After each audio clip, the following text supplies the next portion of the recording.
तेरे श्री गुरु महाराज बंदो चरण सरोज गुरु मुद मंगल आधार।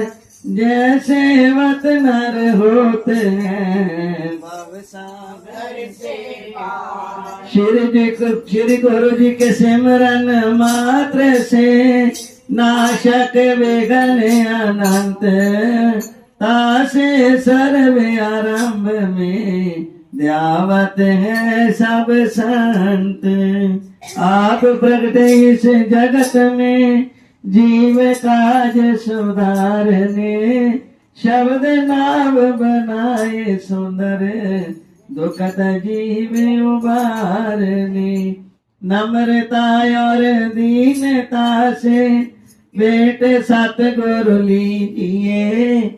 मैं हूँ शरणागत तुम्हारी दास अपना कीजिए।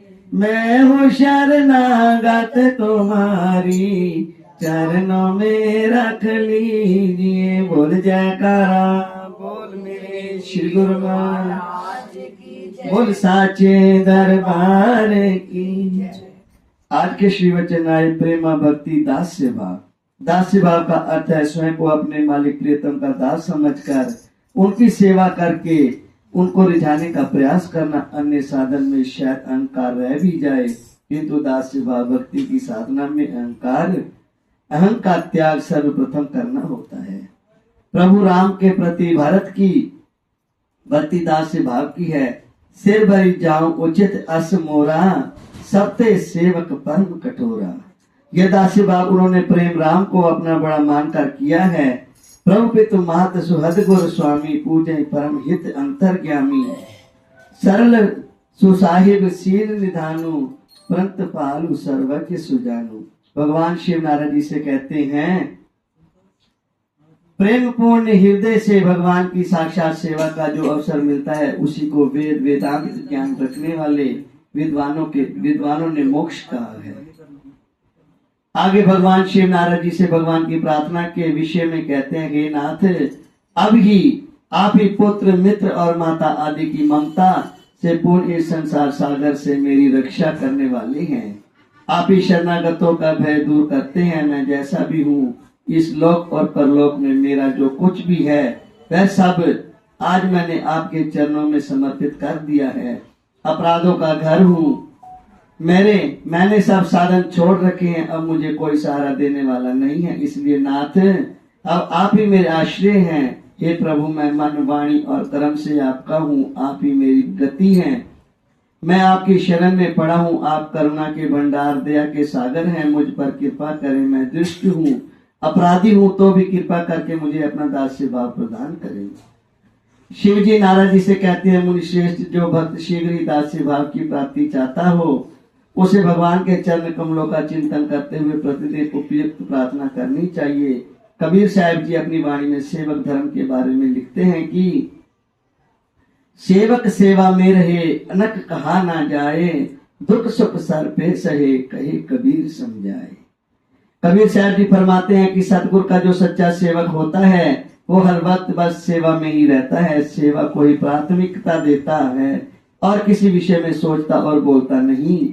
सेवा छोड़कर नहीं जाता। महापुरुष हमें जीवन की सच्ची राह दिखाते हुए सुंदर वर्णन दे रहे हैं कि सेवा करते समय जो भी सुख दुख आए सेवक उसे हंसते हंसते सह लेता है।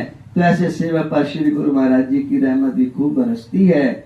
महापुरुष फरमाते हैं कि मनुष्य अगर सेवा करना चाहता है, उसने दीक्षा ली हुई है, तो उस सेवक के गुण अपनाने चाहिए। सेवक की पहचान कैसे हो अथवा सच्चे सेवक के गुण कौन से हैं?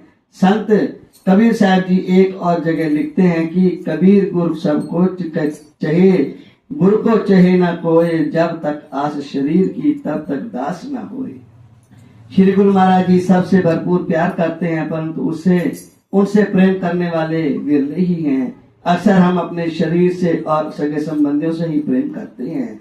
हमारे हर कार्य इन्हीं पर केंद्रित होता है। हम गुरु से प्रेम नहीं करते क्योंकि हम गुरु से संबंधित सेवा कार्यों को अपने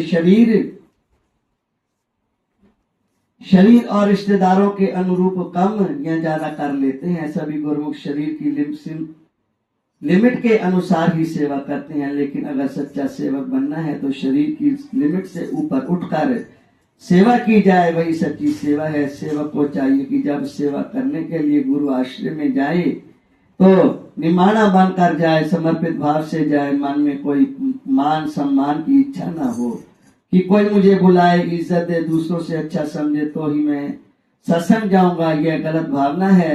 जो सचमुच ही गुरु दरबार में मान चाहते हैं उन्हें चाहिए कि इस दरबार में आकर अपनी हस्ती को नेस्त नाबूद कर दे, मिटा दें। श्री गुरु महाराज जी ने सेवा के रूप में एक उत्तम साधन हमें दिया है, जो सीधे सीधे हमें गुरु महाराज जी के समीप लाता है। सेवा कैसे भी की जा सकती है, तन से, मन से अथवा धन से, परंतु तन की सेवा का महत्व सबसे ज्यादा है। सेवा निष्काम भाव से करनी चाहिए, केवल अपने प्रियतम का शुक्राना करने के लिए।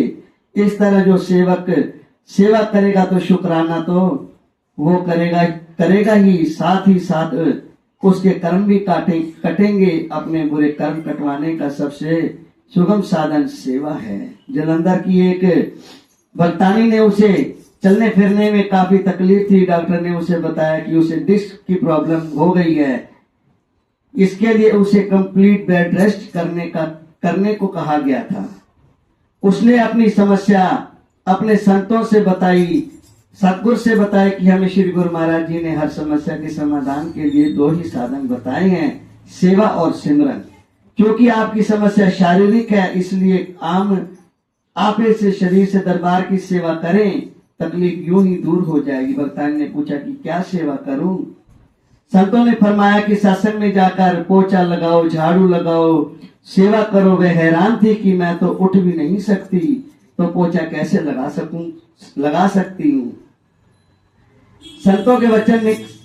संतों ने कहा कि तुम शुरू तो करो, कुदरत साथ देगी। उस भक्तानी ने आज्ञा मानी और सेवा के लिए सत्संग आने लगी।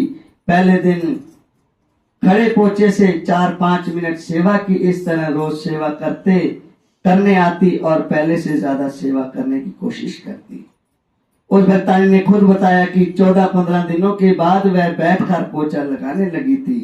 डॉक्टर भी हैरान थे कि इतनी बड़ी बीमारी इतनी जल्दी और बिना किसी विशेष इलाज के कैसे ठीक हो गई है।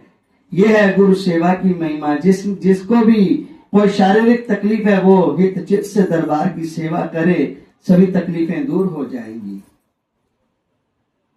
बोल जयकारा बोल मेरे श्री गुरु महाराज की जय। बोल साचे पढ़दे पवित्र होवे, सुनदे पवित्र होवे, जिस तेरा नाम दे आया, वसे वैकुंठ परम पद पाया। राम वाले दादा दर्शन या श्याम प्यारे दादा दर्शन पाया, सतगुरा दादा दर्शन पाया। बोल जयकारा बोल मेरे श्री गुरु महाराज की जय। बोल साचे खुशियां दी आई बाहर जी बधाई होवे, सतगुर दी बोलो जय जयकार जीवन। पहली बधाई मेरे सतगुर नो होवे, पहली बधाई जिना दा सजाए दरबार जी बधाई होवे, जिना दा सजाए दरबार जीवन। सतगुर दी बोलो जय जय। तेरे बधाई मेरे राम जी नो होवे, तेरे राम जी नो होवे, जिना दी मिलाय परंपार जीवन। सतगुर दी बोलो जय जयकार। तेरे बधाई सारी संगत नो होवे,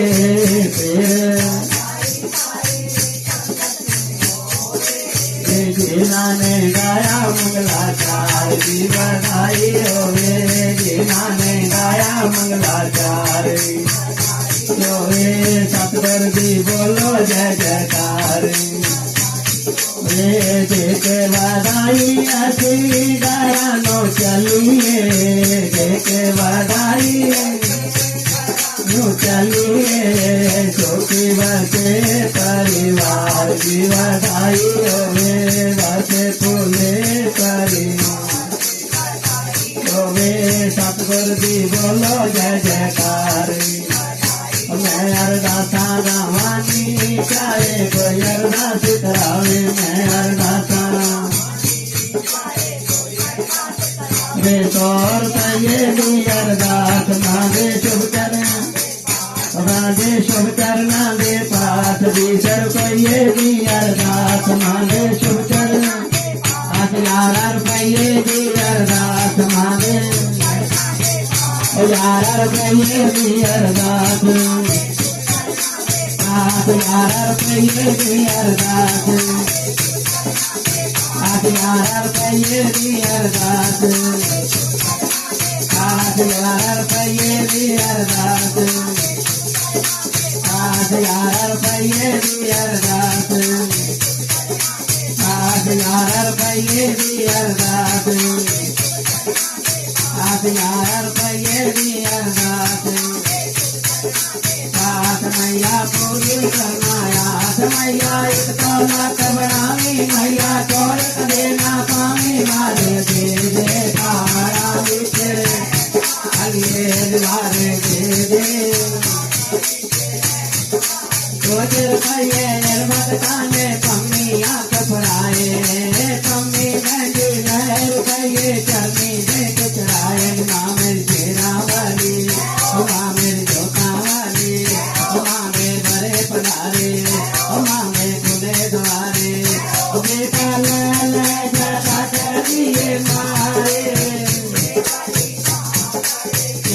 बेटा लाल जरा चलिए मारे